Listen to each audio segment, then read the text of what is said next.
my microphone. That's the thing that's bugging me here. That's oh, it just took over automatically with it. That happened to me before. I forgot what I had to do. Now you can hear me. Yeah. See, Yep. I don't know why it doesn't want to recognize this headphone jack. Oh. Being picky. Being picky. That's all, man. I have 4 different softwares that like are registered to this, so one of them is probably doing something. Ah. But I can make it through. I can make it through. All right. But hey man, welcome to Horror Research 30. Go, welcome. go. Glad to Thanks be for here. Thanks for reaching out. It was last week, I think, right? Yeah, I was going through Twitch and I saw the channel and it was just like a really cool like vibe because it reminded me of going through Blockbuster and I'd see all the horror movies and all that and I was like, that's cool. And I know a lot about horror, so I figured why not, you know?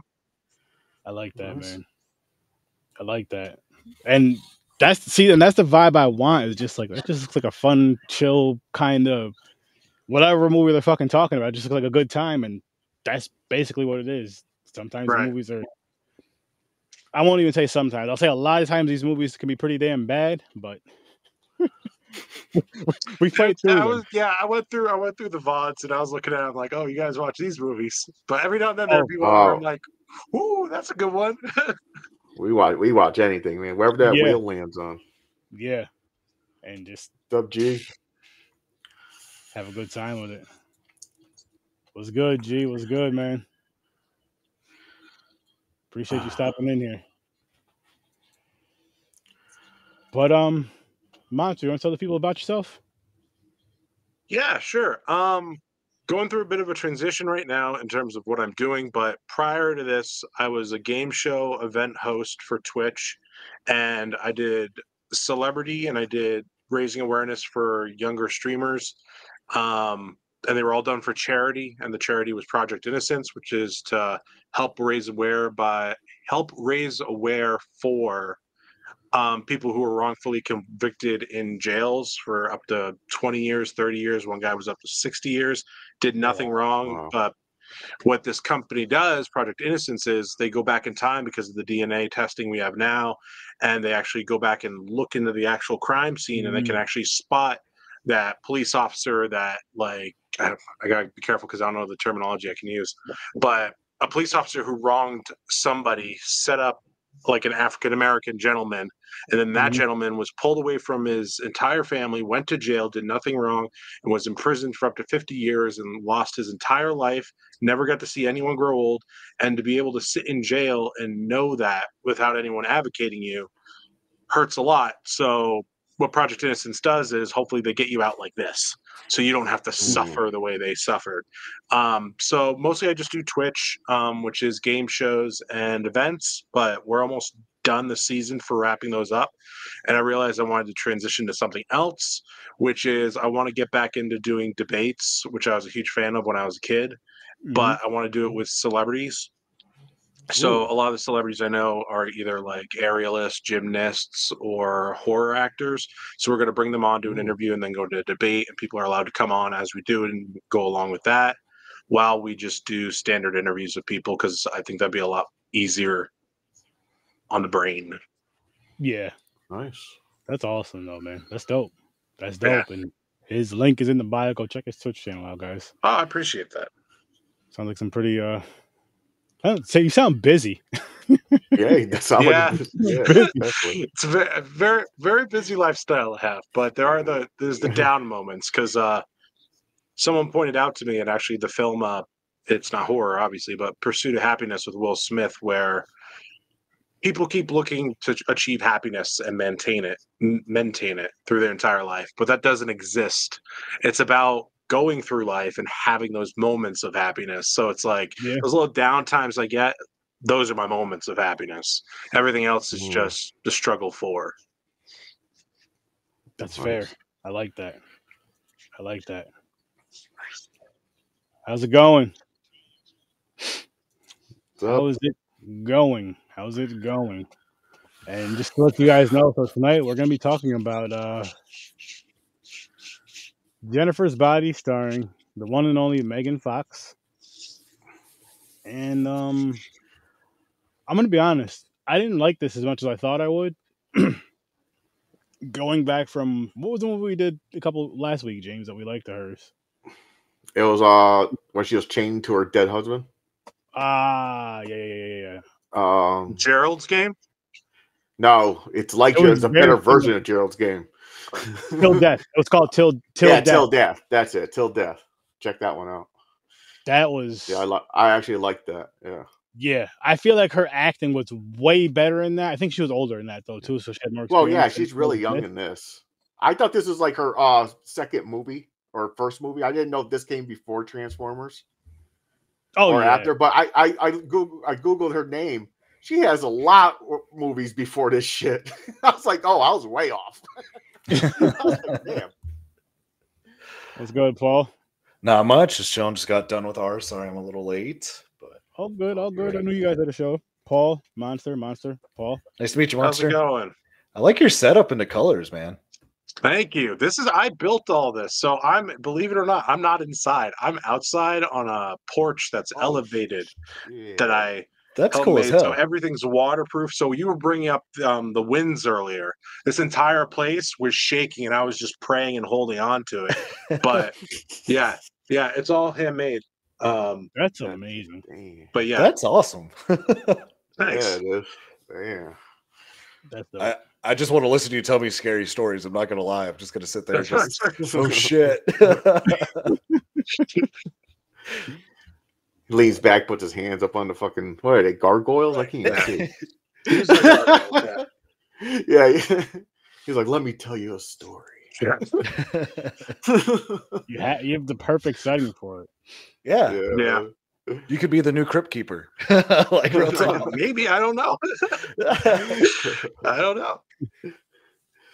Oh shit. But I just rewatched Jennifer's Body like 2 hours ago. So I had just finished it right before Mick and I went on, and there was I saw it last night. Yeah, I watched it. There's a lot of parts I forgot about this movie. I was like, wait a minute, that happened? I don't remember. I forgot. Is this one of those fucking what is those fucking mind things where people says like the Mandela effect? No, that wasn't that. Mandela shit. I was like, I don't remember this part. You know what it is? This is one of those movies that whenever this came out, whenever you watched it the first time, that was the last time you watched it until now. You know what I mean? So you just forgot it. Like you knew it was out there, you knew you watched it, but you forgot like everything that happened in it. You just knew she was in it. And like I forgot the whole fucking story. I forgot the whole premise. I forgot everything about this movie. Oh, I knew the story. There's certain parts I was like, I don't remember. I knew the premise. It was mostly there were these one-liners that Jennifer gave that I was like, holy crap. Like that is bad. Like right. Like I didn't know that was the problem with the entire movie for me, because overall if I gave it a rating, I give it like a 2, just because I didn't know who to root for in this movie, because it's just so up and down and it's so inconsistent in the way it's like put together, where I'm like, wait, like why wouldn't they make Jennifer somebody to root for, so that when it happened to her, not to get into it, like you'd feel something for her, so there'd be emotion for her, but she's twisted, and then there's the innocent girl. But no, it's like if there's something she said before she's changed, I'm like, I could give 2 fucks about you. So when she's changed, I'm like, oh, that's just a demon that a regular girl's gonna whatever. I didn't get it. I didn't get it. Was it her talking about how Ron ruined her asshole? Not that. It was immediately after in the bar. She makes a joke that doesn't make sense, but I got the context they were going for. She said there's something called the 9/11 shot, and it's red, white, and blue. And when you drink it, you got to make sure it doesn't come back. And then somebody cut her off, and I was like, why would you?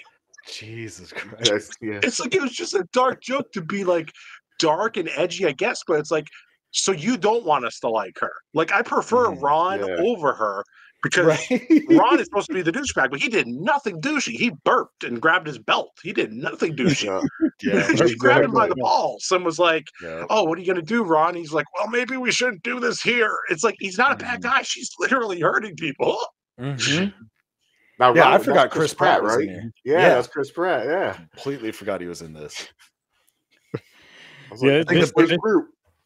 This this was one of those movies. I feel like this is one of those horror movies that are just like, all right, listen, you guys are just getting started in acting. I know you guys want to make a name for yourself. Listen, you guys should just get in this movie together. Megan has the biggest name right now. She's the hot chick, the new hot chick of whatever year this shit came out, 99 or some shit, or 09, or I don't know. Whenever this came out. I think it was 09. But anyway, so it's like, you know, make her kind of the lead-ish, and they did what they did with it. And they we got this. We got Jennifer's Body. And it just made no fucking sense.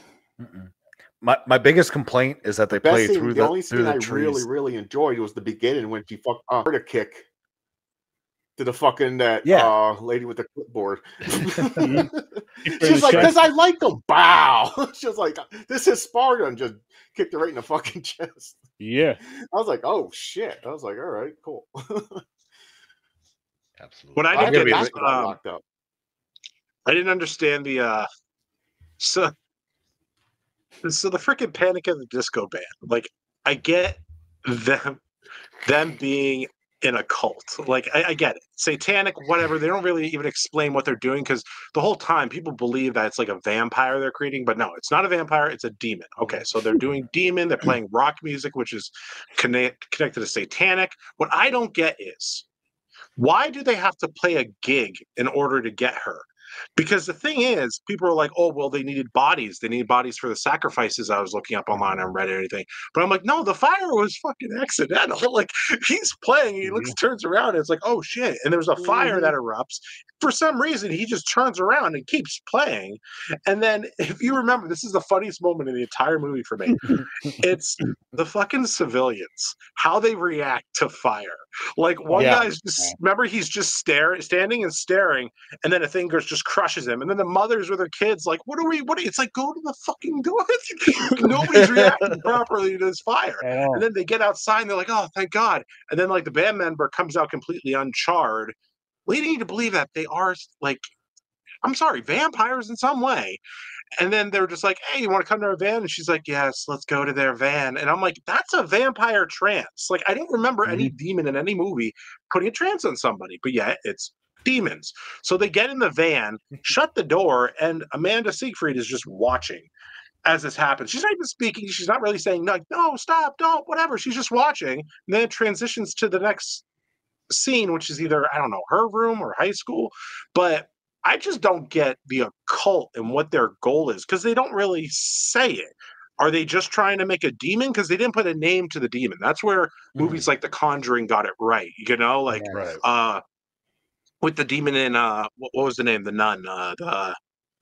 Oh, come on. It starts with a V. Fuck. Yeah, Valak. Valak. It's like they put a name to it, like Valak. Before you even saw Valak, you were terrified because you knew Valak was coming. It's like, why not be like, we drop a name in there? I don't care what it is. We need to resurrect Dazmangul. Dazmangul is going to be here. We need her for Dazmangul. So then we have a trepidation like, oh, there's going to be something big at the end, a big reveal that's going to be Dazmangul. Yep. They just kidnap a girl and do these rituals that they don't explain to us what's going on. At all. What I got from it, I thought they were doing a ritual so they can become famous. Yeah. Like they make a deal. We sacrifice a virgin if we become famous. But they did it wrong. Yeah. She was not a virgin. So I don't know if that's the thing. They didn't tell they became famous or not. I know their song got popular with the school and everybody's singing it, but they didn't say like they went worldwide and they're fucking. I think that's inferred when they play the prom or whatever that dance is, because their set looks a lot better.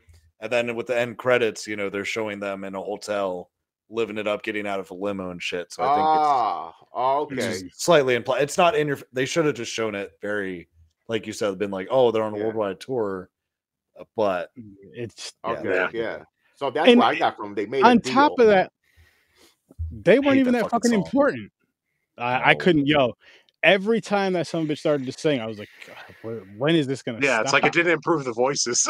No at all. Get through the fucking trees and shut the fuck up. Like, I don't want to hear. You know what they could have did to improve that though? They could have cut to them like taking the blood from Megan Fox, right? And then drinking the blood, and that purifies the vocal cords. That would have been a cool take on it. That would have been a cool take. I would have liked it just that. means their song did not match their look. No. Yeah. No. Their song was like too. Their song was like too like about like peace and shit. Like it was weird, like loving. I'm like, what the fuck is going on? I thought they were like dark, like rock out, like shit. Especially the way I was waiting for a song that I know. I'm like, come on, where's the metal? Are you gonna play metal? Yeah. Nah. Yeah. That's when, like you said. That's when it's like the budget's only so high, and it's like, all right, man. I know these guys up the street. How are they? I mean, they just said if I get them some lunch, they'll do it. Probably. This was after Transformers, that tells you what you're going to get. They got Megan Fox. They got to have this. What was the budget on this movie? Megan Fox. Well, that was the key of the marketing, because it's like the thing is, this is a Megan Fox publicity stunt. Like you look at the poster, it's literally her with her, you've seen it. It's her on the desk and her legs out, and it says like "Hell yes," and it's like it's very much like riding off of Transformers. Like what can we do with Megan Fox? What's hot right now? It's like okay, vampire. This will merge this, but they do it so wrong where it's like.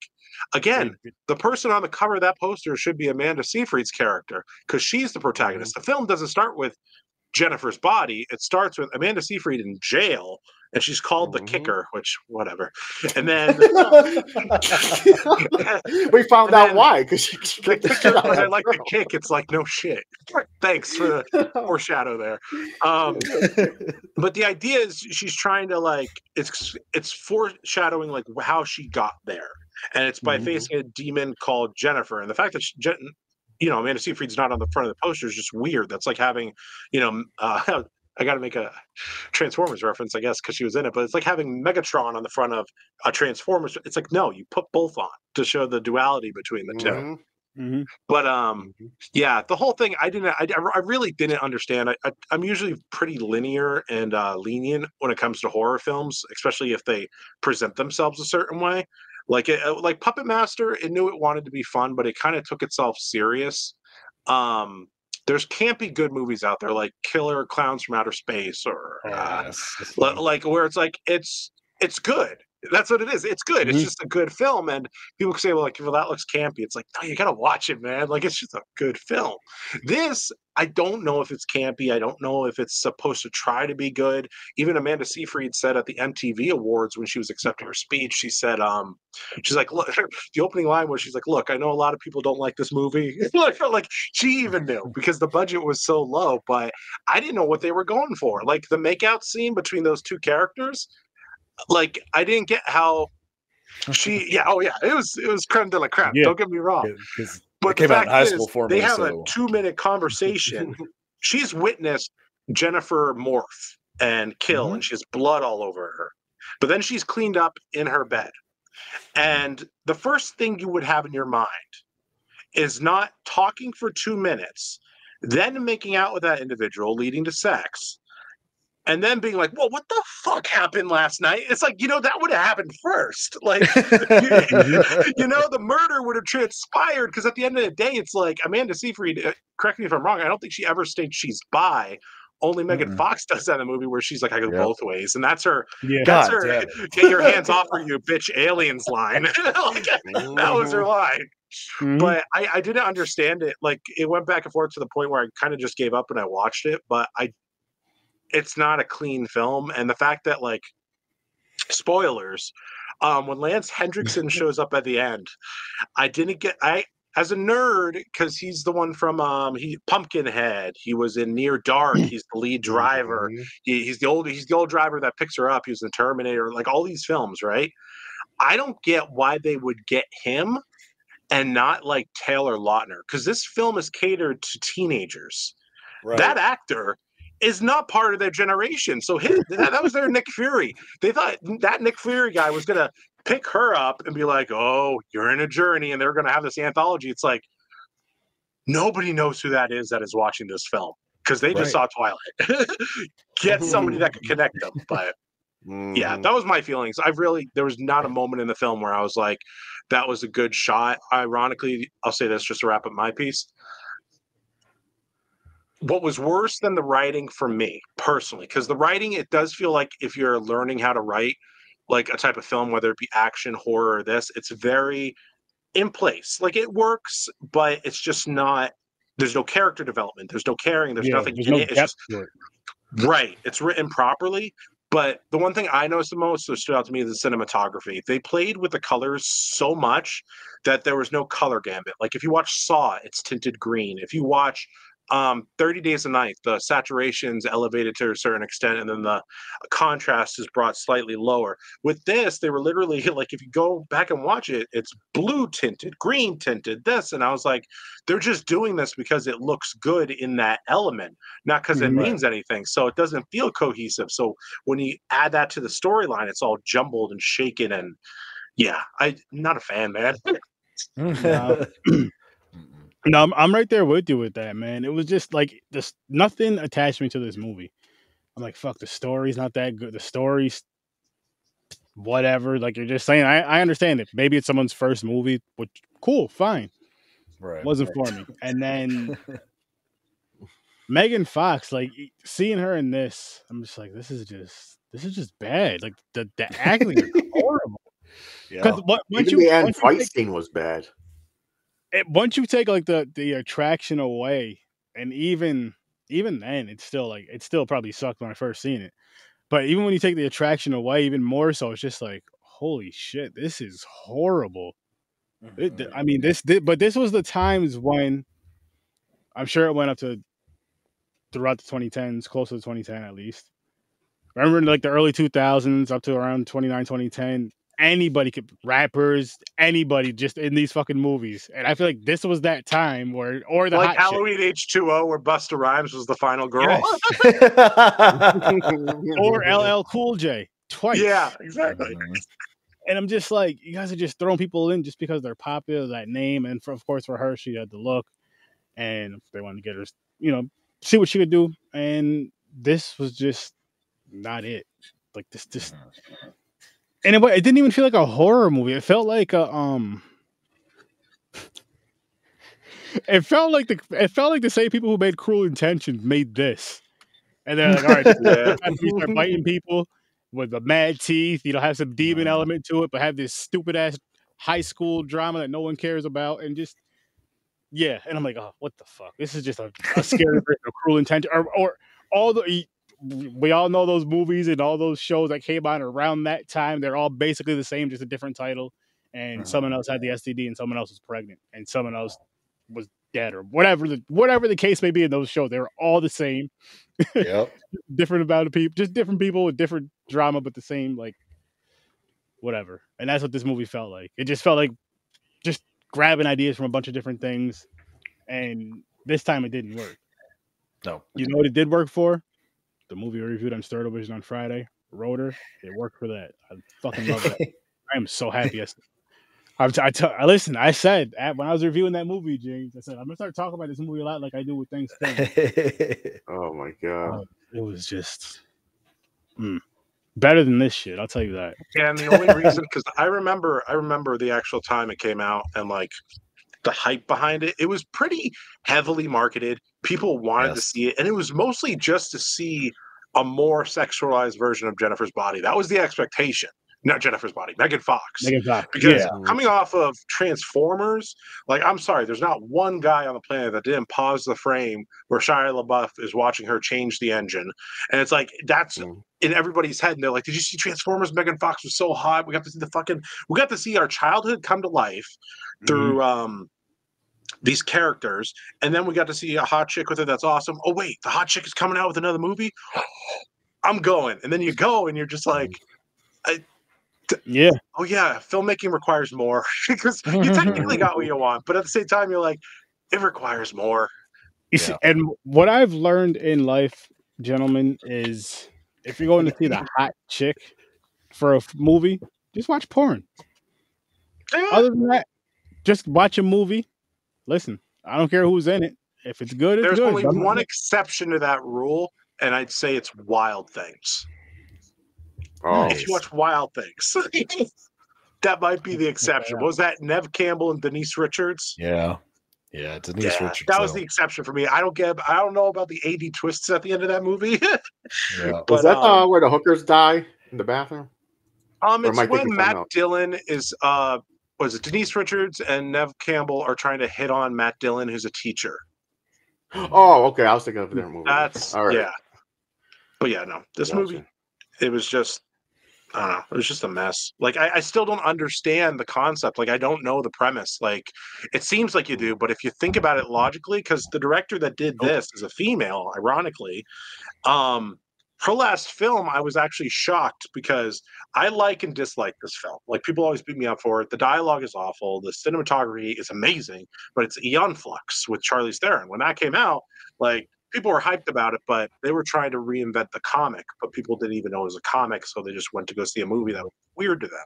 That's when Ultraviolet came out too, which unfortunately didn't work either. But with Aeon Flux, the framing was so good in every shot, and the way it was done, it really stands out to me, especially like when she does a split. It's like it's all symmetrical. With this movie, it felt very like, what's the word? Okay, this is a film I'll say this. Well, Rob Zombie's The Munsters, where that movie, if you've seen it, like, I promise people never to even bring it up. But you know what? No, I'll bring up a good movie because I do thoroughly love Rob Zombie. House of Thousand Corpses, he uses basically all handheld. It's never really static shots. It creates a sense of anxiety when you're in there with them and you see Dr. Satan. It feels like a roller coaster.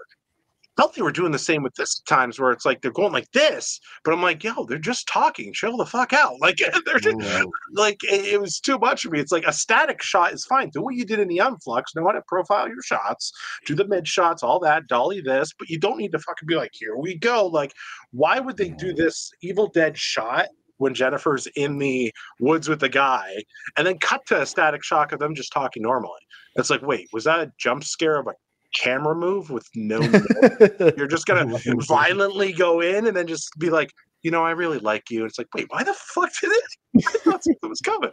But yeah, no, I really wish the framework is better, but it just wasn't.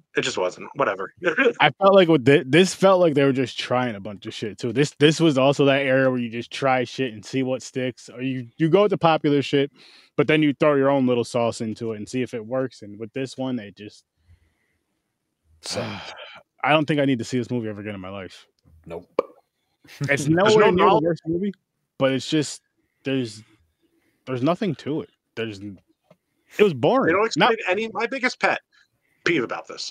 The biggest pet peeve about this is they don't explain the demon. They don't explain the demon, how it works, how the whole thing works, any of that, how she's levitating at the end, and then she's like, that's right, I'm the kicker. And she kicks herself out, but you don't explain where the kick even came. She just called herself that. So I guess its abilities of the demon is to kick because she can absorb certain parts of that and elevate. But they don't explain anything. It's like it was done so well with the witches with Angelica Houston to get you to fear witches, because they explained it in 10 seconds. 10 seconds, that's all they had. They're like, a witch's hair moves with like this, and you see the hair, and their feet are like this, and their eyes like, so you just know.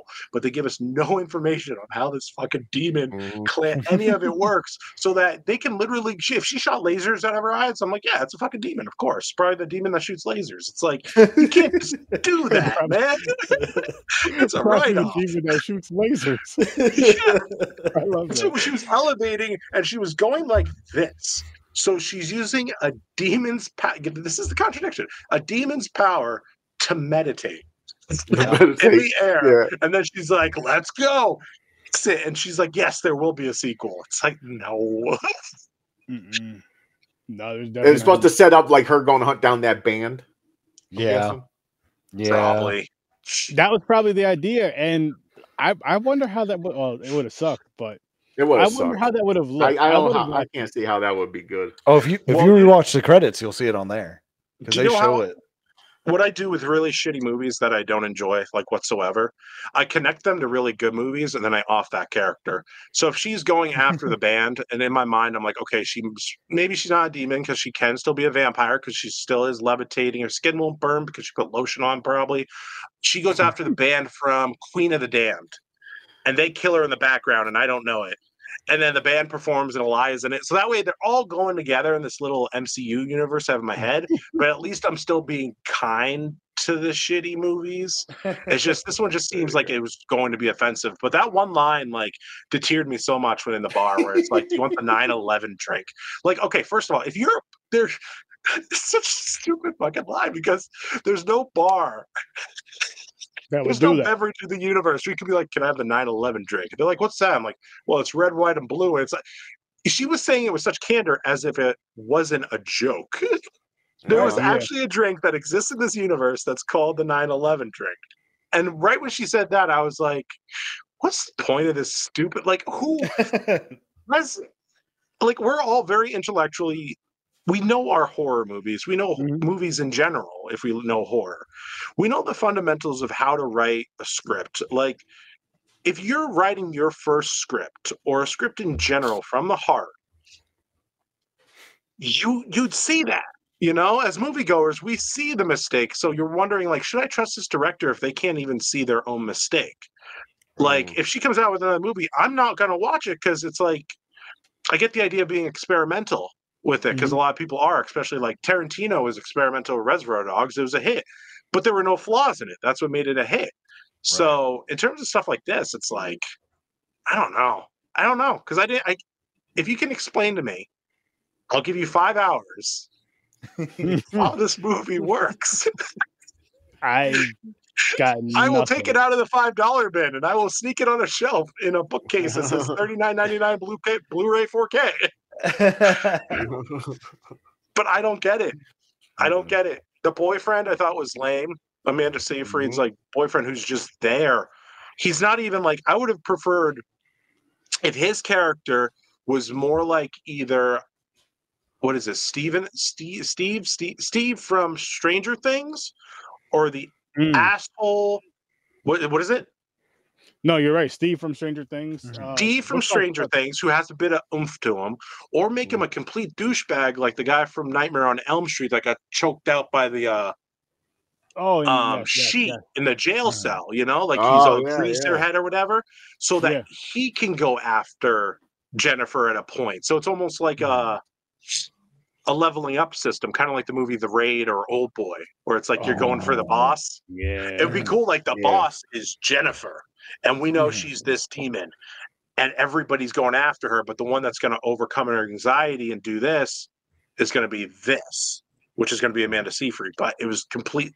I don't get how the director couldn't see it. But yeah, again, these are the popular names. Let's do this. Oh shit, this is a money grab too. Yeah, I got a script. When did you write this? I wrote this about 6 years ago. I'm not even going to look it over. Here's your roles. Yeah. And that's what this felt like. It's sad that it felt like that. But again, I mean, that money grab shit can be terrible, which is a weird way to look at things and do things. You feel like, to me, a real money grab would be like, all right, let me take my time with this. Let me just make sure let me check everything. Make sure all the, the I's are dotted and the T's are crossed and all that other shit. And make sure the script is good, and then kind of go from there, and then maybe do little small screens. Yo, what do you guys think about this? Just little small things here. What should I change? All right, let's fix this shit up. And then kind of, but right. This just felt rushed, and it probably did rush it because they wanted Megan Fox. They were like, we have to do this now if we want her before someone else gets. You know what this felt like? This felt like that. You know how like when people are on movies, like she just finished Transformers, right? And she just finished Transformers. I was like, the day after vacation, she just did this movie. She's like, listen, I'm going to give you guys 3 days because in 6 months, I'm taking another break. And then in 6 months, I have a real movie coming up. So this movie right here was the rebound. This movie right here was like when you're in a long relationship, like she was with Transformers, and they broke up.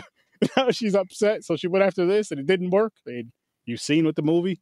And I don't know what the fuck she did after that besides Turtles later on in life. But it's there's something to be said about the integrity of the director, because it's 100% the director's fault. Like obviously that's my opinion, and every opinion is my opinion, but the director chooses these pieces. A lot of times they're like, hey, which one do you want? And they're laid out in front of them. It's kind of like Kevin Smith. Like Kevin Smith was given the option back in 80s, 90s to do either Beetlejuice 2, Beetlejuice in Hawaii, or it was Superman remake with Nicolas Cage, which a lot of people know of because of the Flash movie. And then there was a third one, and he said, no, I'm not touching any of those. Like, I'm not right for that.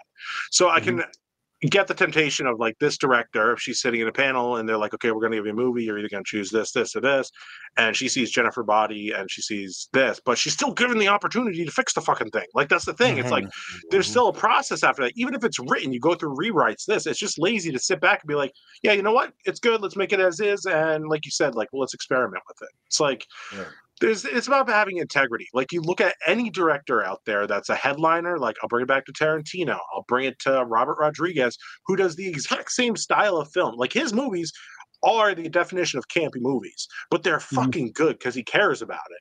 So if you have somebody that's making a movie like Machete, Planet Terror, it's like it just puts love into it. It's like, I'm going to put a machine gun on a girl's leg. I'm going to make it look good, but I'm going to make sure I take 3 years to produce this, edit this, and he kills it with it. You know, Spy Kids. Who didn't see Spy Kids when that came out?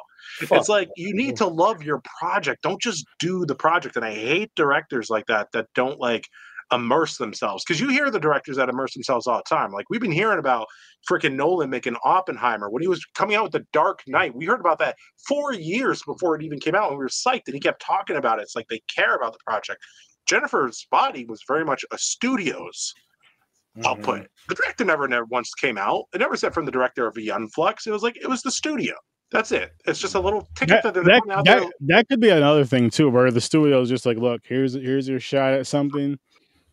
We want it this way. You know, we tied your hands. We want it this way. You could change this and this. I mean, maybe I really don't know, because I don't know how any of that works. But it almost felt like one of those two. And I feel like that's maybe around those times is probably why a lot of shit felt like, looked like, smelled like everything was damn near the same about it. Just again, you just changed the characters. Stories were damn near the same and all that. Around that weird, almost like a 10-year period. Almost like a 10-year period. It was just like, for what? Like, to be more creative with this shit. Be a lot more creative, especially with horror, because you can go in so many different directions. So the best follow-up to that is, you said there's so many copies out there being made. Like, you know, you're like, oh, I've seen this before. Everybody has a deja vu where I've seen this before. I believe people can copy other people's work, but there's some people that do it so damn well. Now, my favorite film of all time, I believe, and I haven't read anything that it's true, so don't hold me to it. My favorite film is Insidious. I love Insidious. I think it's a horror roller coaster ride. I love how none of the monsters are explained. It's done for the sake of just scaring you. Obviously, they explain who they are in the following sequels and everything. But Insidious alone, they don't explain who the hood demon is making keys. The woman in the black dress, the child dancing in front of the radio, like the woman with the slit wrists that are the mate. Like, they don't explain it at all. He's like, I just want you to be afraid. And then I started rewatching the film, and I realized this is just Poltergeist. If you think about it, the girl gets trapped in the other dimension. The parents have to call the seance crew or whatever in to communicate with Dalton and the little girl from this. And it's like, it's the exact same thing. And it copied it. I think, in my opinion, Insidious did it way better than Poltergeist. Just because they're like, we're going to copy it, but update it. Yeah. See, now, but that's I feel like that's different though, because I don't feel like it's as out there, as open as, you know, something like a Jennifer's Body, or just some movies where it's, you know, where those movies are literally damn near, sometimes even be damn near the same cast and maybe like two different people. Mean like Kung Fu Panda and Karate Bear Five? Like, it's like those like DVDs like you see out there, you're like, this is exactly the fucking same. I hear you saying. Yeah, something like that. Not necessarily where they kind of use similar elements but flip it and make it their own. Like Insidious made it may have borrowed those elements, borrowed those ideas, but it still made it its own, to where it's like, this is a completely different story, even though it borrowed some elements which, you know, different dimensions. We got here in a completely different way. And I agree with you. I think they did it a lot better. Yeah. I think they did the soundtrack alone for Insidious is what got to me. Yeah. The sounds that they came up with. Back Tiny Tim, that freaking tip. God damn, man. Yeah. You're just like, oh, I don't like this. I made that my ringtone. Same. Yeah, because the whole film, it felt like Christopher Nolan said it with Dark Knight. He said, whenever you see the Joker, you hear violins, but they never really complete. It's always this high tension, which is like,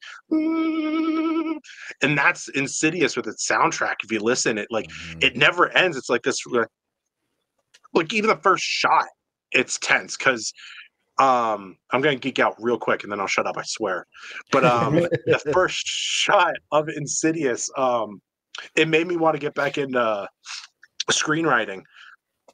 James Wan created this gimbal just for this one shot, and it's only a 3-minute shot, but it's one of the most beautiful shots I've ever seen in a movie ever. All you see is a white orb in front of you, and it looks like a lamp because there's 2 handles there, right? And it's holding, and what this device does is, as it rotates, it does a perfect rotation without any like stopping, a perfect circle rotation. It's ingenious, only to reveal that the lamp is on top of the ceiling. It's a ceiling lamp. They pan down, there's a child in the bed. They pan to the right, there's a shadow that goes quickly across the thing. And it's very tense. And you're going around and you're picking up all these objects in your head. And you're like, what is going on? And then finally it zooms in and you see the woman in the black dress and it goes, Insidious. And you're just like, what am I in for? Because it sets you up. Because I think the window gag of them zooming in on that window is supposed to be the same as if we're riding an attraction ride. We're about to go through that like door to see what the ride is. So when they show you Insidious, he's like, you better buckle on tight because that was the first fucking 2 minutes of this and you got 158 minutes. I'm like, so good. So good. And I love all of it. I could go on and on about it, but I won't. But I love that shot. That shot to me is so well done and so beautiful. And the fact that a director, I'm still going on, a director that intuitive, would create a gimbal that's only, I think it's like $50,000 just to do that one rotation shot because he wanted you to be immersed in it as if you are a part of the film. And the fact that you can be that involved in a film and it's not a first person Blair Witch Project style camera shaky where you're like, oh, I have anxiety, or The Descent. The fact that it's just normally shot and you feel like you're in that room, that's what horror is all about. It's about just the fear for being fearful, and you can leave and be terrified and tell everybody about it. And that's why horror is fantastic. Jennifer's Body, just can't do that. Not at all. Not even close to that. This was just like, I don't know what the fuck this was. This was something I don't ever want to see again. I'm telling you guys that right now. And let's speaking of that, let's dive into ratings real quick, and then I can spin this awesome wheel. See what we're gonna be doing next week. But I'm giving this shit a 1. I won't be negative with it this time because I don't think it's a negative. But I'll give it a 1. I think that's fair. And I'm being generous, I feel. Yeah, I'm being generous. I was gonna go 3. He said 3. Yeah. How about you, good sir? So originally I said 2. But upon discussing it and upon me rethinking about it, people went to go see it for Megan Fox, and that's not a reason to go see a movie. You can see Megan Fox anywhere if you Google her name. It's 0. There's nothing. There's nothing there. I'm going to say there's nothing whatsoever. The script, cinematography, the actors, the acting, nothing. 0. I'm surprised if they didn't even get any typos in the credits wrong. So yeah, 0. You just while they were down. Oh shit! Just for nostalgia, it gets a 1 out of 10. That's fair. Because I was one of those high school perverts that went to go see it just to watch her make out with another girl. 100%. That's the only reason why I went to go see it. That's fair. That I love your honesty. Love your honesty. Yeah. But the thing is, too, I was looking at when they did the close up, not the burst bubbles. I could be wrong. I don't think that was Megan Fox and Amanda Seyfried. They zoomed in. You're like, we're not doing that. It gets stent. Yeah, right when they cut in, I saw like this. There was like fur, like that invisible fur you have on your upper lip, like right here. And then they pan back and they did a close up. I'm like, and then I went back and I'm just like, that one of her lips is like higher than the. I'm like, I don't think those are the same because it was a close up of the lips. That's the thing. Yeah, the wide shot overhead, yeah, could have been them. But the thing is, they are probably fake making out at angles. But that kiss, I don't think so. I don't think in a million years, because Amanda Seyfried is notorious for having OCD too. So I don't think she'd allow that in general. Because her re-seeing that, it might like set her off. But you just ruined a lot of masturbatory things that happened with that clip, man. But look, guys, it wasn't them, but it was really they substituted it for Angelina Jolie and fucking Carmen Electra. Those are the two that was the close up. It's better. I can live with that. Oh man. Let's see what's going on next week. Hopefully something better than Jennifer's Body. I hope it's Us. I could talk about Us for 2 hours, no problem. Swear to God. Us, I could go on about any Jordan Peele film. Hence my background. What's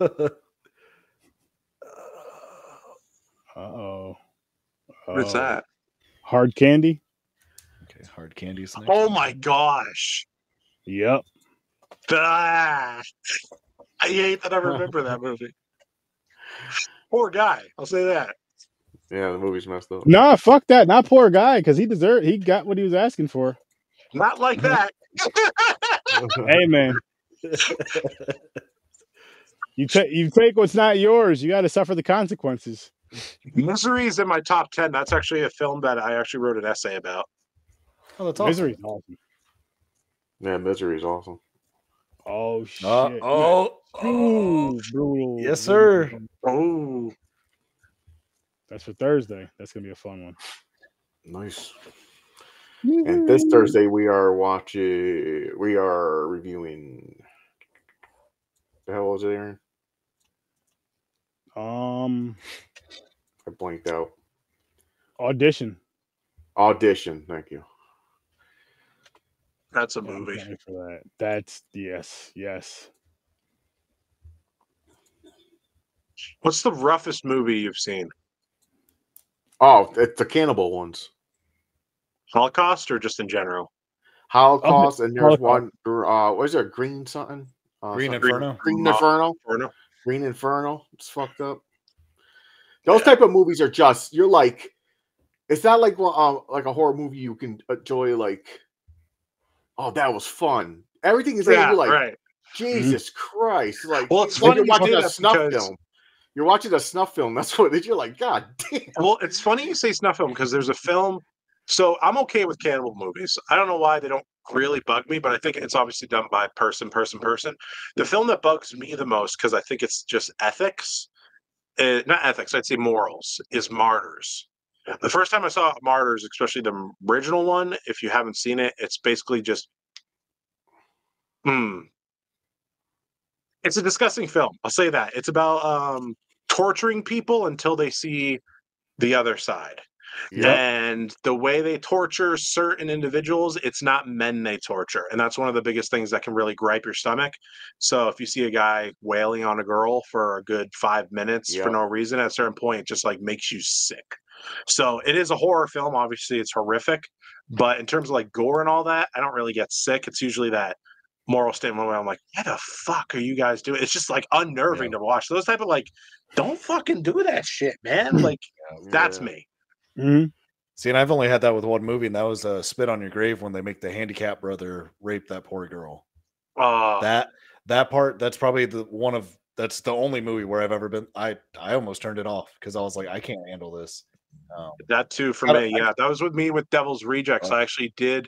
I had to rewatch Devil's Rejects 8 years later because of the guy with the gun, and he's like, I don't know. It's just like it's the raping that's the rough stuff. That's the rough stuff because nobody wants to see that. There's no guy there like, oh yeah, finally.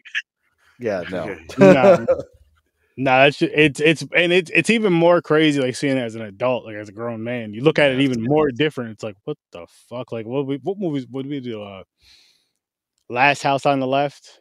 And those like there's a couple more. So they're kids to us now. You rewatch these movies as an adult, you're watching people that are younger than you. This because as a kid you're seeing like, oh, that hot chick is getting whatever, but as an adult you look down and you're like, that's a child.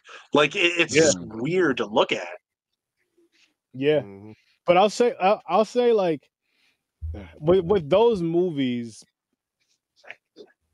I guess the ones that we mentioned is the good thing is out of that they get their revenge, but it's like You don't always have to show it. You could just imply it. If you have to have it in the movie, you can kind of imply it. Quick cuts. Yeah. That's it. Yeah. You don't need to show it. Yeah. Yeah. Too long. Spit on Your Grave was what, like 7-minute long scene of seeing all those dudes go to town, and I was like, what the fuck, man? Crazy. Like, you could show me the door and hear her scream, and I'm like, okay, I get what's happening. That's fine. Yeah, exactly. We're good. Yeah, but times, man, the times, I guess, when it came out compared to, but still, I'm like, wow. Well, it's a cheap act. That's what it is. It's usually the cheap act go-to. Like, not to speak ill of like Wes Craven or anyone, but it's like it's a cheap act because it will initiate shock. It's the thing that will set people on edge and have their anxiety riled up so that the scare moments work. They fear if they don't do that, it won't be as powerful. So, like Last House on the Left, sure, it's like it's a very jarring rape scene, but if they do what like I would like them to do, which is snippets, you're not as unnerved. So you're just like, honey, they raped her. So yeah, anyway, what are they doing with her body? It's like, but if you watch it, you're like, you both know what happened. That's the thing. So yeah, that's tricky. I've always disapproved of that. Anytime a movie starts, I either manually skip it if I have interest in it, or I shut it off completely because I don't support that in films at all. I don't think it's necessary for any revenge plan, like plot point, like the film. Not to spoil it, obviously, but the film Hard Candy, it's like it's insinuated. It's done through talk. There's no flashback of it happening. There's no this. It's all insinuation, which is the correct way to do it. Scare us with words and then actually scare us. Hell yeah. Yeah, no, I agree. That story is told so well, and so like when I seen that, and you guys are gonna hear this again, but when I seen it the first time I seen it, I'm rooting for her. I'm like, well, shit, good. Yeah, I like and the way I look at it, because we'll get there. I'll hold that up till we'll get there.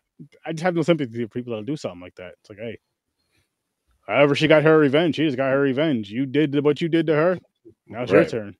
Yeah. It's the correct way of doing it over. Fuck. What was the? Sorry for smiling. If you guys like it, it's fine. But Eli Roth, Keanu Reeves,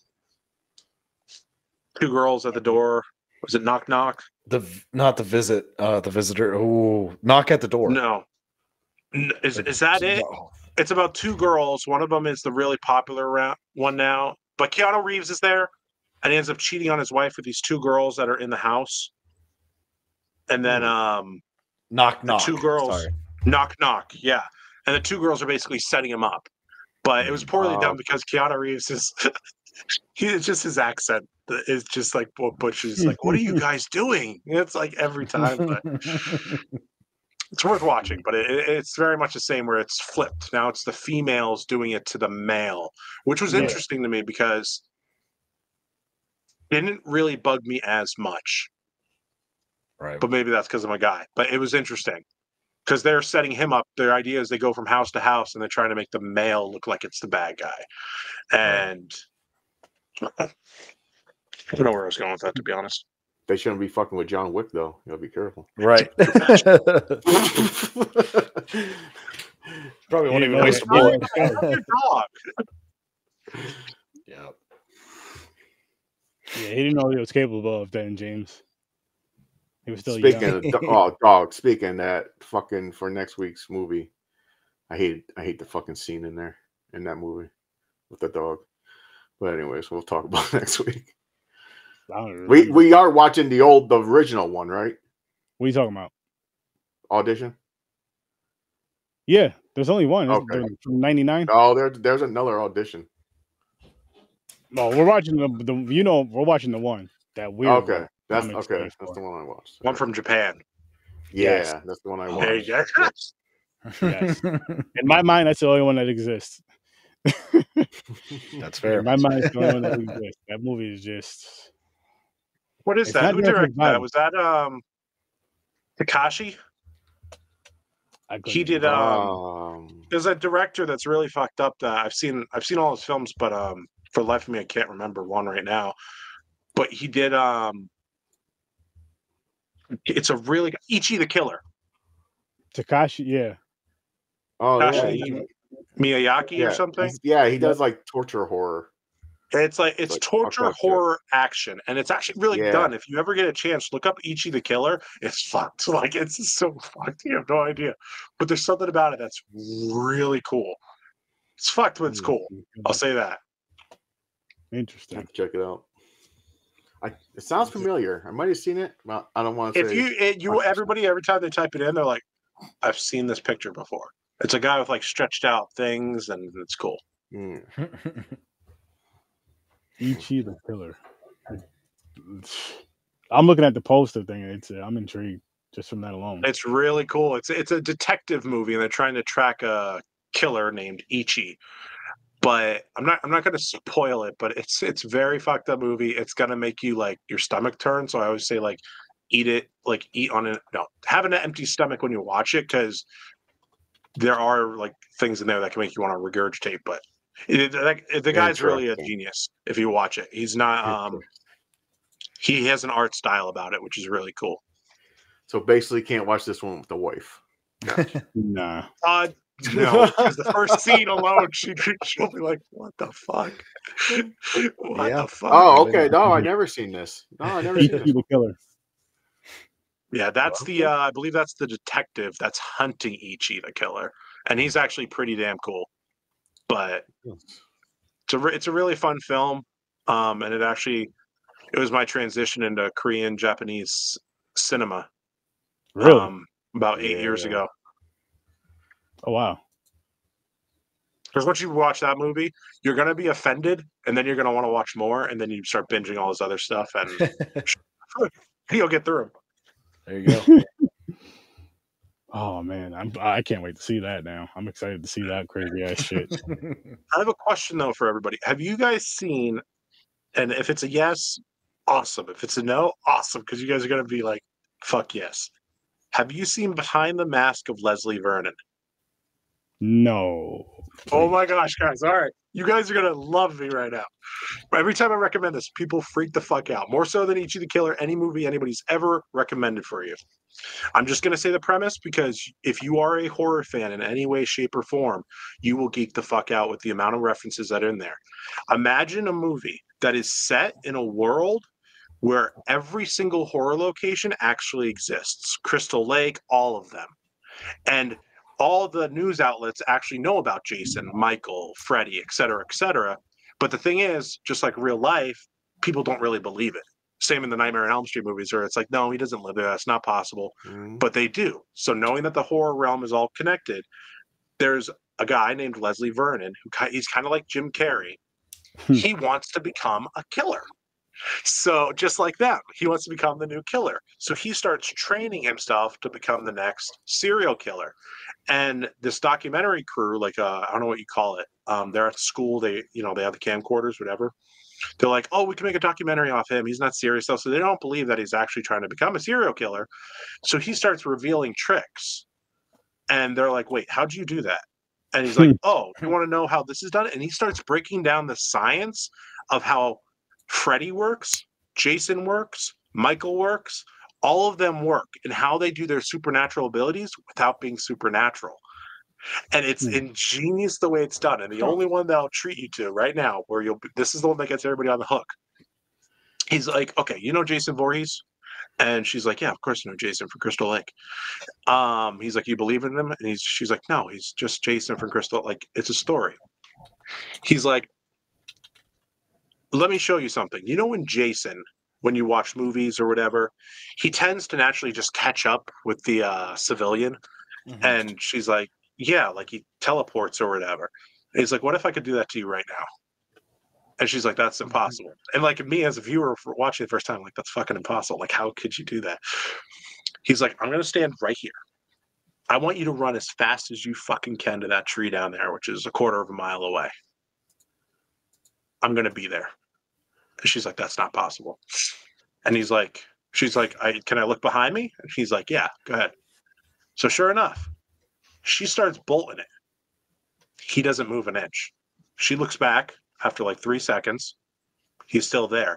And then what happens is she runs another 5 feet. He starts bolting it as fast as he fucking can towards her. And then what happens is she turns around and he stands still again, just like Jason. And then the kick is like he ends up catching up there because every time he gets up, he's closer, closer. But it's cool because the scene before, if you were paying attention, it's literally it's shot like The Office almost. He's like, you have no idea how much fucking cardio I got to do every day. Like he's like, this is what he's doing. So he's taking the traits of all of them, and he wants to be the perfect killer.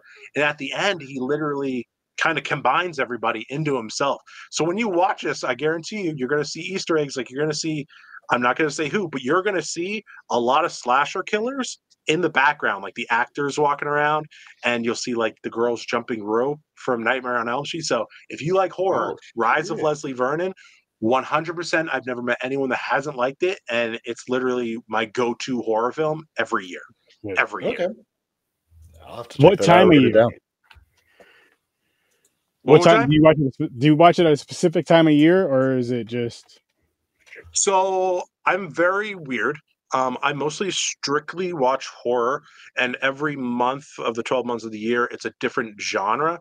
So usually meta horrors, I call them. I watch in the month of November. So I'll watch Rise Leslie Vernon. Unfortunately, Seed of Chucky, Bride of Chucky. More so Seed of Chucky, not so much The Bride, but things that are self-referencing in themselves, where they like, kind of like the moment in Bride of Chucky where he hits the pin board and the guy goes into all the pins and he's like, "You look like a friend of mine," insinuating Pinhead. But yeah, usually November is the self-meta. Nice. Paul, sir, I know you loved this movie. Oh, god damn it. What are your final thoughts of this movie? Jennifer's Body? Yeah. It's still a 1, man. That's it. That's the best I could do for it. Man, I wanted it'd be almost a 2 if they just didn't play fucking Through the Trees every other fucking scene. They changed the tempo if they did anything. The fact that they just played that same song over and over, fuck you. Fuck you. I'm gonna be singing that song the rest of the fucking week. Which sucks. What about you, James? Yeah, not a fan. I didn't like the end. The end fight scene was so stupid. For one, she was a bad friend. Honestly, terrible, like a really trashy ass friend. So like, there's no connection at all. Like you're saying, Monster. There's like nothing. Like, what the fuck what's going on? There's nothing to hold this fucking storyline together or anything. So, and the demon is fighting. They're floating in the air, spinning like how girls fight stereotype thing. They're spinning in a circle like they're having a pillow fight, and they start grabbing each other's hair. But then she rips the necklace off, and that's when Jennifer realizes, like, wait a minute, we're not best friends no more. Oh, okay. And she just falls down, and the chick just falls with the box cutter and stabs her in the chest. Then they have to get that final joke. She's like, my tit. No, your heart. Shut the fuck up. Never mind. Drop my score down to a 2. Fuck this movie. And on that motherfucking note, James, I'm going to give this movie a 0. I'm down there with Monster because there's nothing to it. There's nothing to it at all that even makes you want to, like, I don't ever want to see this movie again. I really don't. I don't want to go back to it. There's no point to go back to it. There's no point to recommend it to anybody, even though I'll never tell you not to watch a movie. This is definitely a watch at your own risk because you may like it. And hey, more power to you. But I don't fucking like this movie. None of us here like this movie. Like, this is 0 for 4. This is bad. This is bad. Oh my gosh. But fuck. Before we wrap this up though, Paul, let them know where they can find you. So you can find me on the scene. They can find me on the Scene Snobs, you guys. We do a show right before Sturdy's every Tuesday night. I'm going to be starting to do more interviews where I talk about people's, movie experiences for all movies from the 70s up. I just wrapped up filming one and pushing it out for taking my little brother to his first movie, which was Dune 2, and talking about how much he loved Dune 2 and his first theater experience. So keep an eye out for more of those. Nice. And how about you, Monster? So I'm on twitch.com. It's under the Monster Kingdom. We're currently going through a bit of a transition. We're finishing up with game shows and events we've been doing with people, and we're moving on to a more interview debate topic. And right now I'm trying to line up the girls from 6 of the Friday the 13th franchise movies where people can actually come in, talk to them if they like, and it's going to be pretty fun, but on twitch.com. Awesome. And for me and James, I mean, this Saturday, Popcorn and Pints, 9 o'clock Eastern time. I don't remember which Star Wars and Star Trek movies we're doing this weekend. I'm not gonna lie to you guys. I forgot. I think this one is is Genesis. Week 10. So yeah, Star Trek, Star Wars. It's been a long, fun journey, but we're far beyond wherever the hell they say. I forgot. It's been a mixed bag with those, and on top of that, over on the Scene Stops, also reviewing Godzilla with Nick Manhattan and Trevor over on Ambassador Radio. So it's just been like I watched a lot of fucking movies this year so far, guys. That's what I'm getting at. And 90% of it is because of podcasting, and then the other 10% is like going to the movies and just fun stuff like that. And I'm not sick of it. Like I'm just like shit. I need to watch more and more and more. But they just start to blend together at times. You know what I mean? Or it's just like, yo, have you seen such and such? They're like, how was it? And I'm like, yo, I'll tell you what. If I reviewed it, go watch that review because that me remembers. This me, I watched about 47 movies since then. So I have no fucking idea, man. And I'm about to watch another one for the show tonight. So I don't know. I don't know. But yeah, so check us out Saturday, 9 o'clock Eastern time over on Popcorn and Pints. And then this Friday, midnight, Sturdovision, we are reviewing one of Paul's favorites from his childhood, Troll 2. Oh. I like it. Oh, my cousin Jeff hasn't seen that movie yet, so I can't wait to hear what he has to say about that. I cannot fucking wait. One of the worst sequels ever. Yes. Nah, man. I think it's a classic, fun.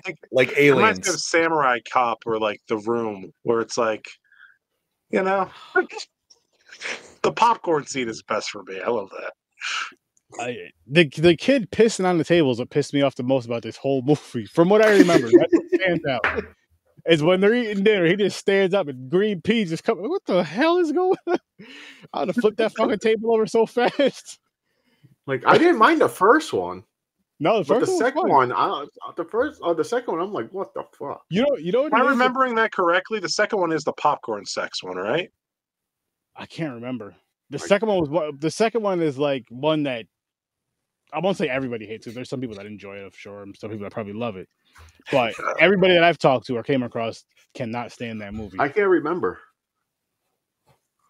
Good thing we're watching it together. I'm gonna be watching it. I'm not excited about it. Well, I'm not horribly upset about it either, though. I'm not gonna lie to you guys. I can't lie to you guys. But the time period of the 80s, 70s is like, even if it was a shitty movie made in that time, something about it is just so damn relaxing. The way it's shot, how it's shot on like film and everything. Where like it's like when I watch like there's shitty Friday the 13th that I don't really appreciate, but if I'm watching like part 2 or something, I'm just like, no, I can't dig it. This right here. Cool ass cover. That's the popcorn one. I remember. Cool fucking cover. Cool fucking cover. But you said you love that movie? I love that movie. I actually genuinely do. Yeah. It's the same with me with Killer Clowns. It's like I don't know. I just really dig it. Killer Clowns, I get that. Killer Clowns, I think is so much better. This just you guys will see how I feel about it on Friday at midnight. That's what I'll say. Tune in for that. Mine's probably because I was disappointed from the first one. Because the first one was decent. And I seen that and I was like, oh fuck, they ruined it. Yeah, I remember having fun with the first one. This one was just we'll see. But other than that, no, people, we're gonna get out of here. Thank you guys for tuning in. Thank you guys for coming on. Thanks, Monster. Thanks, Paul. Hit those links, people. Check out those links. Like, share, subscribe, hit that bell, all that good shit. I'll see you in your nightmares. Peace. Peace.